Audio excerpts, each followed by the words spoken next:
On va d'abord avoir Viego avec la brume noire. Alors pourquoi est-ce que je mets pas Viego dans le top 10? Simplement parce que Viego, certes c'est un personnage très fort, mais il est aussi très dépendant de la brume noire. S'il n'y a plus la brume noire, il vaut pas grand chose. Et en plus il a été arrêté simplement par des humains, par les sentinelles de la lumière. Il n'y a jamais eu besoin d'intervention divine ou céleste pour l'arrêter. Donc pour moi Viego, il a clairement pas le potentiel d'être dans le top 10, même à son prime, ça me paraît pas possible. C'est un petit peu pareil pour tous les autres personnages des îles obscures. Je sais qu'il y en a qui mettent très haut Thresh dans le niveau de puissance aussi, mais c'est un petit peu pareil pour moi, on n'est pas du tout au niveau encore des personnages les plus puissants de Runeterra. Donc les îles obscures, pas de top 10. Ensuite, on va parler du néant.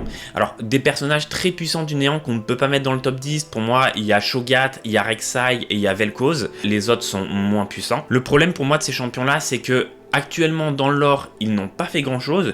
Ils ont certainement un potentiel de puissance extrêmement élevé, mais on ne le connaît pas non plus. Et pour ces raisons-là, je vais pas pouvoir les mettre dans le top 10. Puis sinon, on se retrouverait avec un top 10 que de personnages du néant, ça serait pas marrant non plus. Après, on va se diriger du côté du Montargon avec les manifestations. Là aussi, c'est un débat un petit peu compliqué. Il y en a certaines qui sont beaucoup plus fortes que d'autres. Mais pour ce qui est Diana, Leona et Taric, ils pourraient être très fort, mais c'est pareil, ils ont pas fait énormément de choses dans le lore, donc on peut pas les mettre dans le top 10, déjà parce qu'on connaît pas vraiment leur potentiel puissance à leur prime, puis parce qu'ils ont pas non plus fait des événements décisifs dans le lore.